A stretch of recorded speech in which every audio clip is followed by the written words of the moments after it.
দোতলায় পূব দক্ষিণ কোণে এক মাঝারি মাপের ঝুল বারান্দা।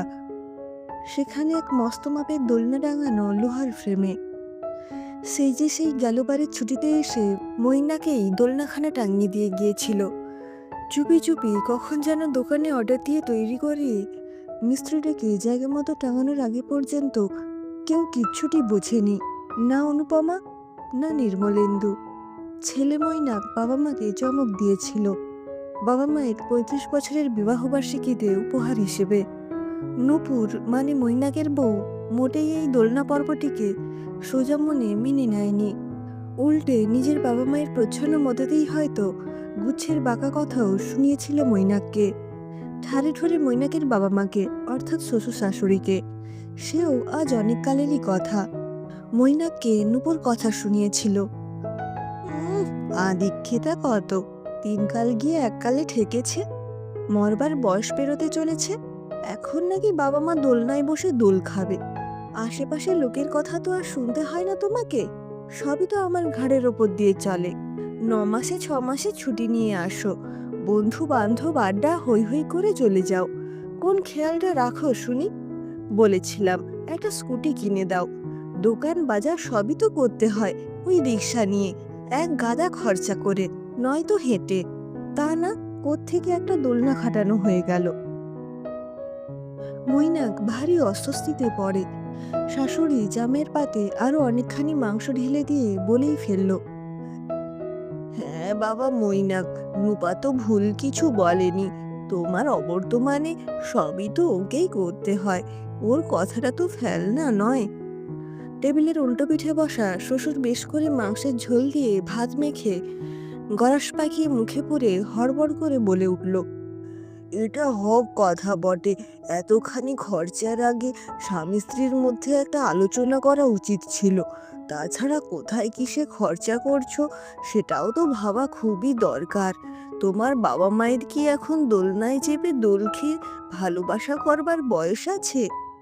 আমরা তোমাদের ভালোর জন্যই বলছি। মৈনাক চুপ, অপ্রস্তুতের এক শেষ। শ্বশুরবাড়িতে এসে এই আলোচনার সামনে পড়তে হবে জানলে মৈনাক আসতই না। মৈনাক নির্বিবাদী চুপচাপ প্রকৃতির। খাওয়া থামিয়ে শান্ত গলায় বলল, বলেছি তো পরের ছুটিতে আসার সময় আমাদের আর্মি চিফ ক্যান্টিন স্টোর থেকেই আনার চেষ্টা করব একটা স্কুটি, না হয়তো এখানে এসেই কেনা। নূপুর গলায় ঝাঁঝ মিশিয়ে চিবিয়ে চিবিয়ে বলল,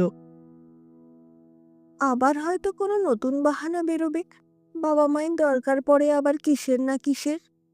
মৈনাক আর কথা বাড়ায় না। খাওয়া দাওয়া শেষ করে দুজনে নিশ্চুপ দুই পুতুলের মতো নিজেদের বাড়ি ফিরে এলো। রিক্সা থেকে নেমে গেট খুলে ঢোকার সময় ক্যাচ ক্যাচ আওয়াজে চোখ তুলে দোতলার বারান্দার দিকে তাকিয়ে আপাতমস্তক জ্বলে ওঠে নূপুরের। মরণ দশা, বুড়ো বয়সে ভীমরতি, ছেলে দোলনা টাঙিয়ে দিয়েছে আর বাবা মাও সারাদিন একসাথে বসে দোল খেয়ে খেয়ে ভালোবাসা হচ্ছে। বলতে বলতে ধুপধাপ করে সিঁড়ি দিয়ে দোতলায় উঠে নিজের ঘরে ঢুকে গেল। নূপুর আর মৈনাকের বিয়ে হয়েছে পাক্কা ২ বছর ৭ মাস, এখনো ছেলেপুলে হয়নি। মৈনাক বাবা মায়ের একমাত্র ছেলে, জেদ করে ইন্ডিয়ান আর্মিতে চাকরি নিয়েছে। এখন ওর যেখানে পোস্টিং সেখানে ফ্যামিলি নিয়ে থাকবার কোনো ব্যবস্থা নেই। তাছাড়া উত্তরপাড়ায় নিজেদের এত বড় দোতলা বাড়ি, আর তাছাড়া নূপুরের বাপের বাড়িও একেবারে কাছেই, উত্তরপাড়াতেই। সুতরাং নূপুরের উত্তরপাড়াতে থাকাই ভালো।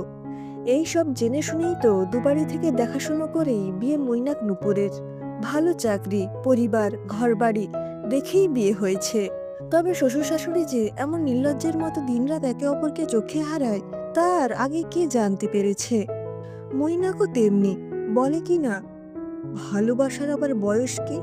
বয়স যত বাড়ে টানও তত বাড়ে, পাল্লা দিয়ে বাড়ে ভালোবাসাও। শুনলেই গা পিত্তি জ্বলে যায় নূপুরের, বিড়বিড় করে। যেমনি বাপ-মা তেমনি তাদের ছা। মৈনাকের ছুটি শেষ হলো জুলাইয়ের শেষে। ফিরে গেল মৈনাক ওর হেডকোয়ার্টারে, জম্মুতে। আবার বাড়িটা ফাঁকা, বাবা মা বারান্দায় বসে বটে মাঝে মধ্যে গিয়ে, তবে দোলনায় না। মনটা পড়ে থাকে হয় ফোনের রিংয়ের দিকে, নয়তো টিভিতে খবরের দিকে। যুদ্ধ লেগেছে, কার্গিল যুদ্ধ। এখানে বসে সব খবর নির্ভুলভাবে বিস্তারিত পায় না। মৈনাক জানিয়েছিল ফিল্ড ডিউটিতে যাওয়ার আগে। তারপর থেকে প্রায় সপ্তাহ গড়াতে চলল, যোগাযোগ নেই। রোজ কত তাজা সৈনিকের প্রাণ যাওয়ার বা আহত হওয়ার খবর আসছে খবরে। মৈনাক কেমন আছে? বাবা মা ভয় আতঙ্কে তটস্থ। নুপুরও কেমন অদ্ভুত রকমের চুপচাপ হয়ে গেছে। তারপর সেই অমুক দিনটা এলো। একটা ফোন শুনেই মৈনাকের মা জ্ঞান হারিয়েছে। বাবা হতবাক। লোকজন খবরাখবর। ততক্ষণে টিভিতে ঘোষণা হয়েছে ইন্ডিয়ান আর্মির মৃত ও আহত সৈনিকদের অফিসারদের নামের তালিকা। তাতে লেফটেন্যান্ট মৈনাক মুখার্জির নামটাও রয়েছে। শুনেই দলে দলে লোকজন আসছে। নূপুর কিংকর্তব্য বিমূঢ়। নূপুরের বাবা মা সব দেখভাল করছে। কফিনবন্দি হয়ে জাতীয় পতাকায় মুড়ে প্লেনে চেপে এলো আর্মি অফিসার মৈনাকের দেহ। সত্যি সত্যি মৈনাক অবর্তমান হয়ে গেল। কাজকর্ম মিটেছে। নূপুরকে বাবা মা নিয়ে যেতে চেয়েছিল, নূপুর যায়নি। মৈনাকের বাবা মায়ের কাছে থেকে গেছে। আশ্চর্য রকমের শান্ত ধীরস্থির হয়ে গেছে একসময় মুখে কথার খৈফোঁটা নূপুর। আছে 3টে প্রাণীতে জড়িয়ে মারিয়ে এত বড় বাড়িটার 2টো মাত্র ঘরে। সময় সবেতেই বড় প্রলেপ দেয়। মৈনাকের বাবা মায়ের শোকেও প্রলেপ পড়েছে কিছুটা। আজকাল নির্মলেন্দু আর নূপুরকে বাজার দোকান কোথাও যেতে দেয় না। টুকটুক করে নিজেই করে। অনুপমাও রান্নাবান্নার জন্য একটি মেয়েকে বহাল করেছে। নিজেও রান্নাঘরে ধার মারায় না, নূপুরকেও মারাতে দেয় না। বছর ঘুরে গেল। নূপুর শাশুড়ির পাশে বসে সিরিয়াল দেখছিল। মনটা ওর পিছিয়ে গিয়েছিল। আফসোস হলো, অমন করে দোলনাটার খোঁটাটা না দিলেই হতো মৈনাককে। কলিং বেলের আওয়াজ শুনে অনুপমা নিজে নিজেই গেল দরজা খুলতে। নূপুরকে উঠতে দিল না। অনুপমা গিয়ে ওপর থেকে নূপুরকে ডেকে নিয়ে এলো। কাঁদছিল নূপুর, অনুপমাকে জড়িয়ে ধরে ফুপিয়ে ফুপিয়ে। তারপর কিছুদিন পরে খুব চেনা পরিচিত কয়েকজন আর নূপুরের বাবা মায়ের উপস্থিতিতে নূপুরের সাথে দেবমাল্যের রেজিস্ট্রি বিয়ে হয়ে গেল। এবার কন্যাপক্ষ নির্মলেন্দু, মৈনাকের বাবা, অর্থাৎ নূপুরের শ্বশুর। দেবমাল্য নূপুরকে বিয়ে করে নিজের ফ্ল্যাটে দমদমে নিয়ে সংসার বাঁধল। আর নির্মলেন্দু আর অনুপমা বোধিবৃক্ষে ছায়ার মতো আগলে রাখল নূপুরকে, নূপুরের সংসারকে। দেখতে দেখতে 20 বছর পার। নূপুর আর দেবমাল্য 2 মেয়েই যমজ। উত্তরপাড়ায় আর দমদমে যাতায়াত করেও নূপুর আর দেবমাল্য গুছিয়ে সংসার করছে। অনুপমা আর নির্মলেন্দু দুজনেই মারা গেছে মাস কয়েকের ব্যবধানে। নূপুরের বাবা মাও দাদার সংসারে।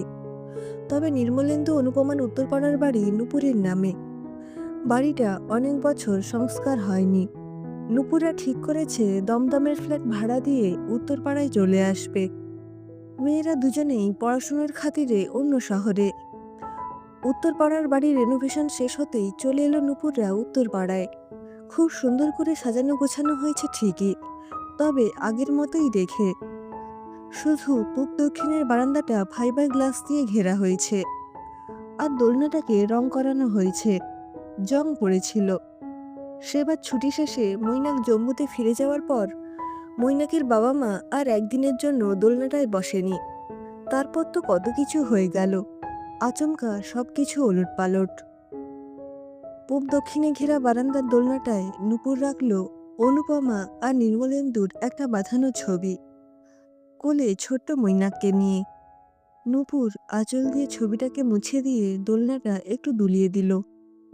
নূপুর একদৃষ্টে সোজা তাকিয়ে আছে ঝুলন্ত দোলনাটার দিকে। ছবির 3টে মানুষের মুখে বয়স থমকে দাঁড়িয়ে। কার কত বয়স, কে করবে সে হিসেব? কি অপার্থিব ভালোবাসার দ্যুতি ছবির মানুষ 3জনের মুখে। সত্যিই তো, ভালোবাসার কি কোনো বয়স হয়? না হলে কেন এখন এই 20 বছর পরে নূপুরের মনে পড়বে মৈনাকের চওড়া বুক, উজ্জ্বল চোখ, কোকড়ানো চুল, টিকলো নাক, স্মিত হাসি, মৃদু গম্ভীর গলার স্বর, তীব্র আশ্লেষের আলিঙ্গন, উত্তপ্ত নিঃশ্বাস, উষ্ণ ঠোঁটে স্পর্শ, দিগ্বিদিক জ্ঞানশূন্য সেই চুম্বন। ভালোবাসার বয়স হয় না যে, তাই হয়তো। দুটো ঝাপসা চোখে নূপুর দোলনাটা দুলিয়ে দিল আবার। বয়সবিহীন অনন্ত ভালোবাসা দুলছে